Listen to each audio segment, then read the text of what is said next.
Let's paint a picture. An ordinary evening. A man is 75 years old.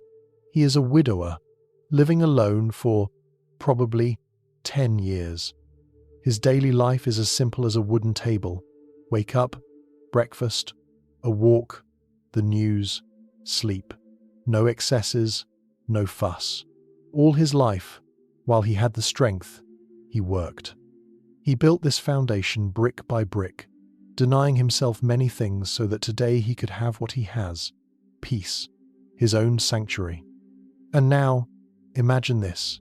In just the last year, this old man, invisible to society, received 2 marriage proposals.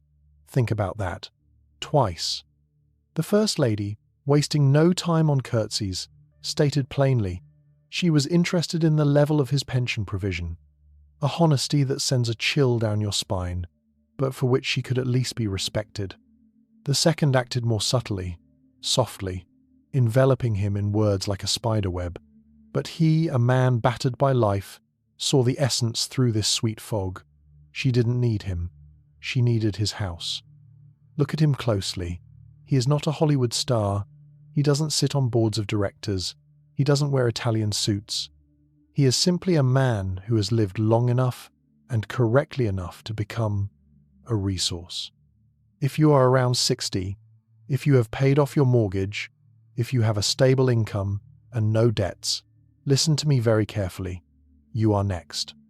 You are currently in a risk zone that newspapers don't write about. Today we will talk about what people usually keep shamefully silent about. We will talk about the phenomenon of sudden visibility, about what happens to a man when he ages while keeping his finances in order. You suddenly become visible again. But this is not the attention you received at 25. This is not interest in your strength, your humor, or your charisma. This is the attention of an auditor who sees a promising asset before him. Women who would have walked past you when you were 30 or 40 without even deigning to look at you suddenly start stopping. Suddenly, you become an incredibly interesting conversationalist. Your grey hair, which previously would have simply been called old age, is now termed the silver of nobility. Your wrinkles are a stamp of wisdom. You hear epithets: stable, grounded, reliable. Sounds like music, right? Like long-awaited recognition of your merits. But let's turn off emotions and turn on logic.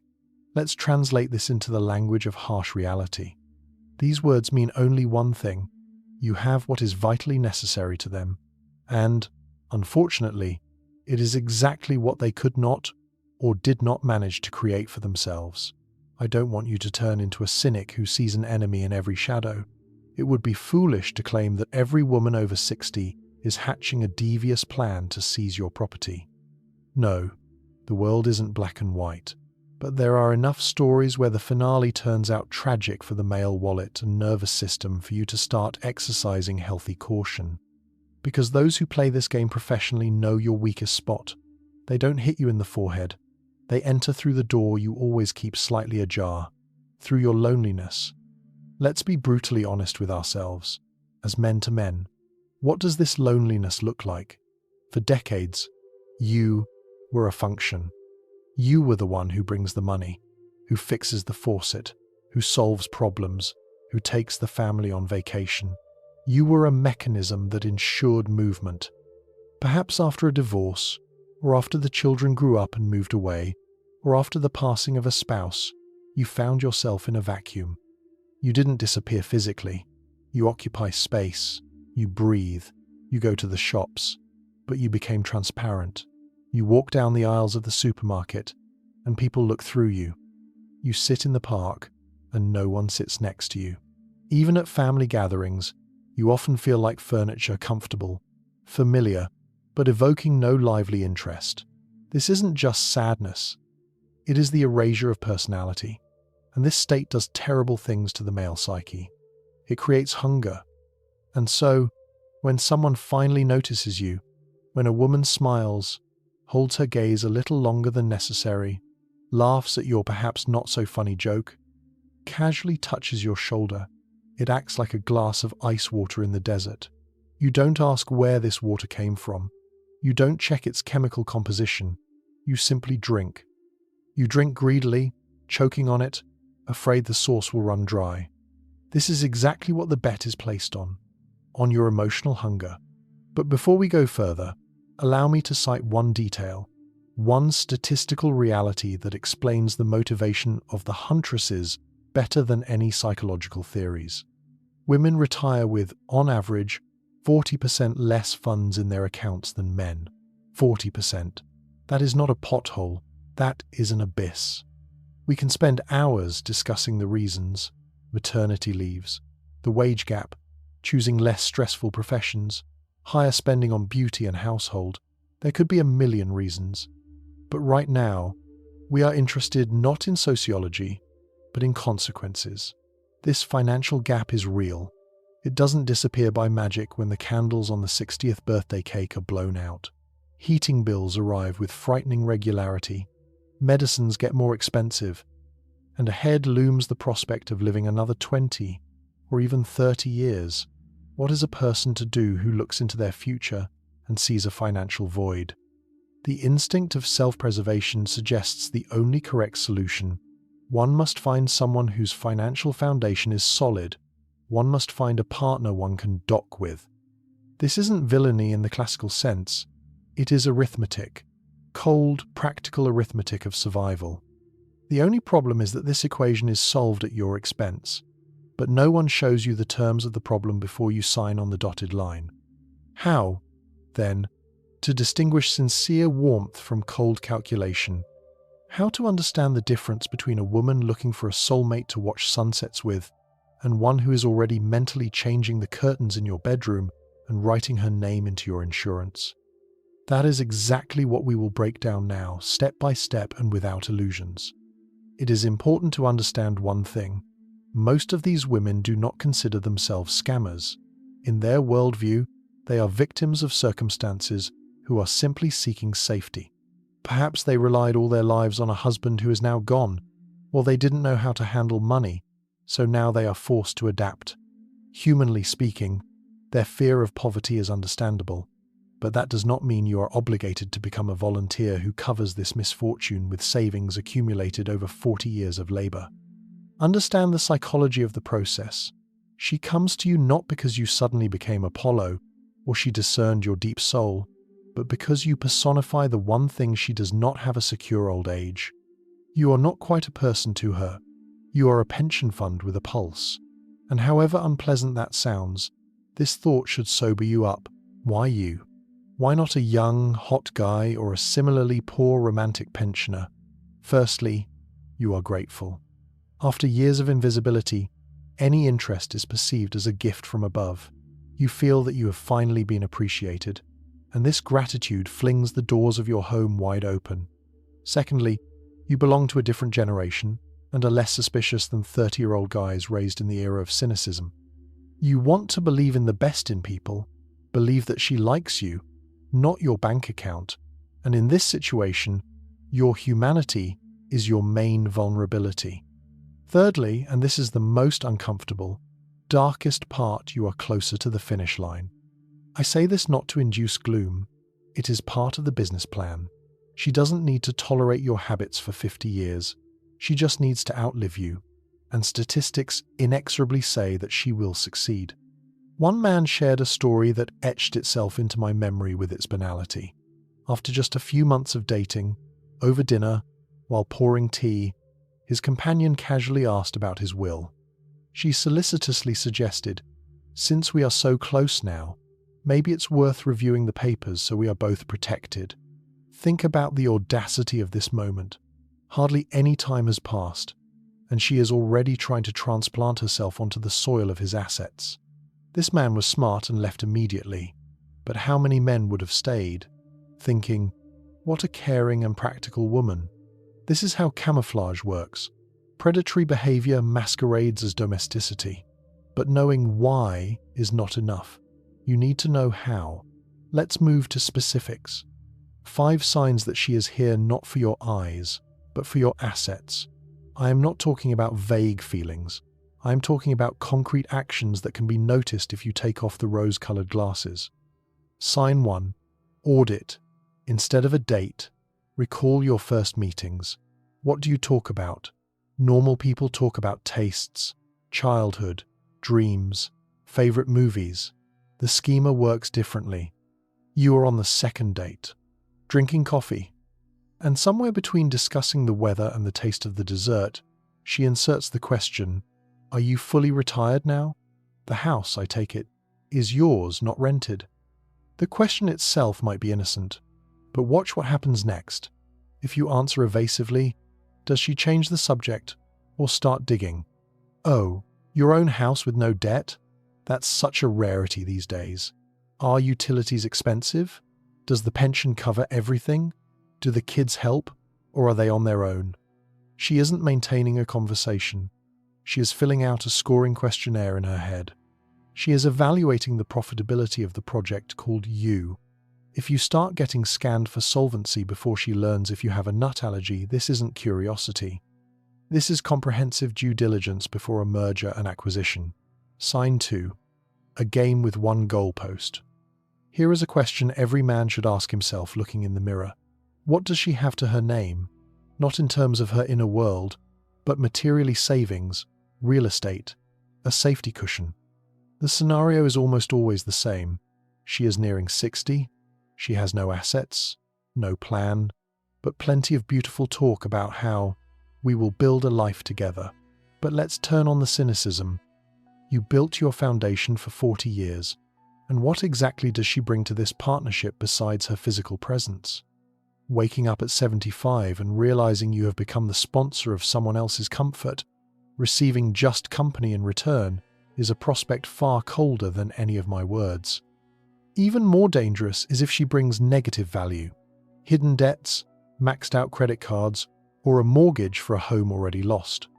She will keep quiet about this until you become attached to her care, and only when you are on the hook will she confess to a small problem with the bank, and you, like a noble knight, will reach into your wallet, not realizing that you are paying not for an accident, but for a systemic lifestyle that will now become your burden. Sign 3. Isolation from the security system. This is the subtlest and most dangerous moment. Pay attention to how she speaks about your family, especially your adult children. At first, it is presented as care for you. Your children are so overprotective, it's sweet. But doesn't it seem like too much? You're a grown man. Why do you need to report to them? Then the gentle pushing away begins. Maybe we shouldn't go to them this Sunday? Let's just be the two of us. I feel so good with you. And then open criticism begins. Your daughter asks too many questions about our plans. Does she not trust me? Is she only after your money? Do you feel the projection? She accuses your children of what she is doing herself, taking an interest in your resources. Your children are your defense. They see what you don't see because they aren't in love. They see an intruder who is settling into their father's house too quickly. A woman who genuinely loves you will try to establish contact with your family. An invader will build a wall to isolate the object from external influence. Sign 4.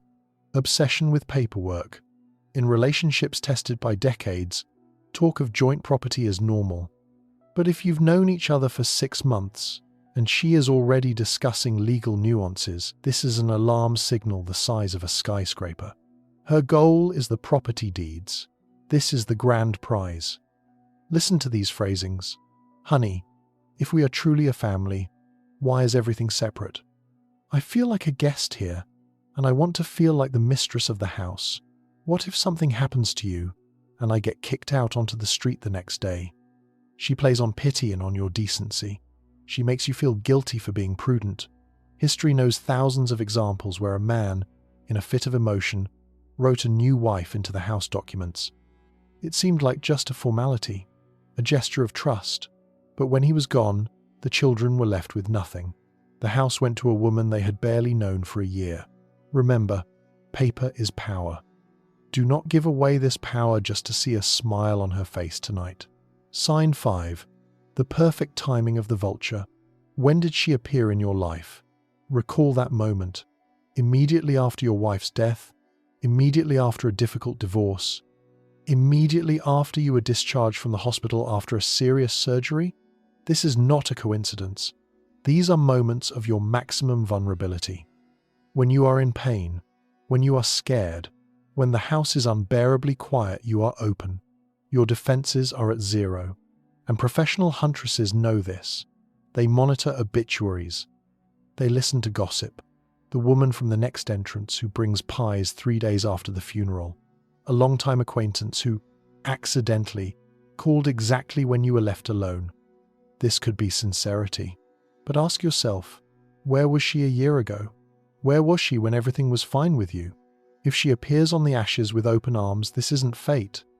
This is looting under the mask of mercy. Where does all this lead? Many men think, well, okay, even if she needs money, we'll sign a prenup and I'm protected. You miss the main point. She doesn't need a divorce. Divorce is messy, long, expensive, and unpredictable. There are lawyers, there are judges. Those who play for high stakes do not plan for divorce. They plan for widowhood. Women live longer. This is a biological fact. If she is 10 to 15 years younger than you, time is on her side. She just needs to be nearby, to be the legal spouse or co-owner of the property at the moment of your departure. Then there will be no fight. There will simply be a quiet transfer of property rights. The house you built in the 90s, the accounts you replenished for 40 years, all of this will flow to her. She doesn't need to be cunning in court.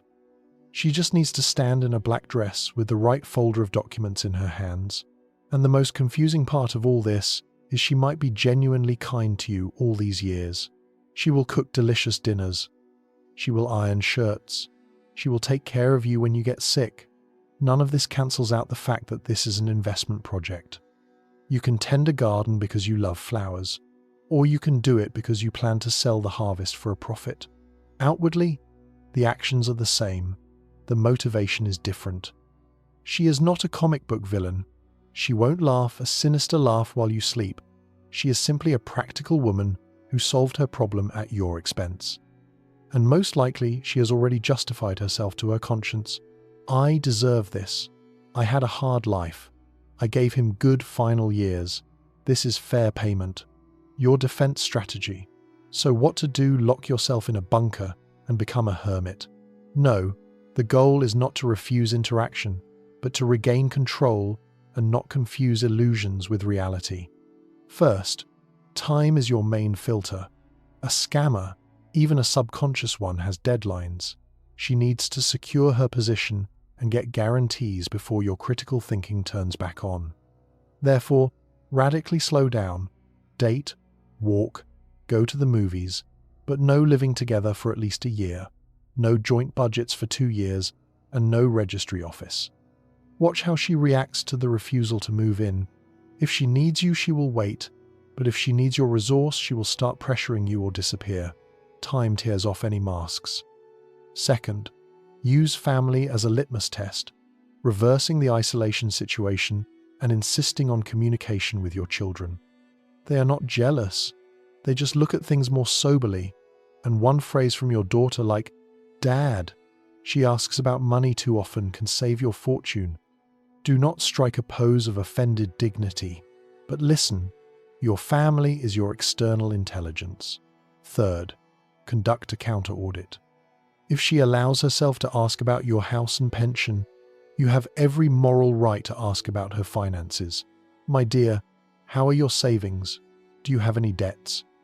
A woman with nothing to hide will answer calmly, but those who plan to sit on your neck will get angry and scream, "You are being mercenary." This is the best test for rot. Fourth, understand the true price. A wise man wrote a phrase in the comments that is worth gold. It is amazing how much less money I need for happiness when there is no woman in my life. This is not about greed, but about an honest assessment of costs and benefits. How much does this partnership cost in nerves and freedom? If the exchange is equal, wonderful, but if you are simply subsidizing someone else's existence at the cost of your own peace, my friend, you worked too hard and too long to squander it so untalentedly. And finally, you are over 60. You have seen this life from different sides. You have been deceived, you have been let down, you have made mistakes and fixed them. Your intuition is not just a feeling, it is experience compressed into sensations. If it seems to you that something is wrong, it means something is wrong. If your gut says, there is some catch here, stop. Do not let anyone convince you that you are paranoid. They convince you not to trust yourself so that it is easier to manipulate you. Let's summarize. She doesn't want you at 60. She wants the comfort, safety, and stability that you created for decades while she lived her life. This doesn't make her the devil, it just makes her a human looking for an easy path. But you are not the easy path. You are not an alternate airfield. You are not a lifeboat for the drowning. You are the captain of your ship, and only you decide whom to take on board. Remember the main truth. Your peace of mind is worth more than her slice of happiness. The silence of the morning with a cup of coffee, confidence in tomorrow, and the ability to leave an inheritance to your children, this is something that cannot be traded for the illusion of being needed.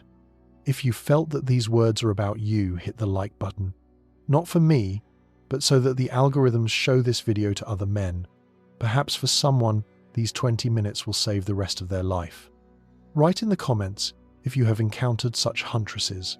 Your experience can become a warning for another. Take care of yourself, value your freedom, and be vigilant, be happy. See you in new videos on the Psycheria channel.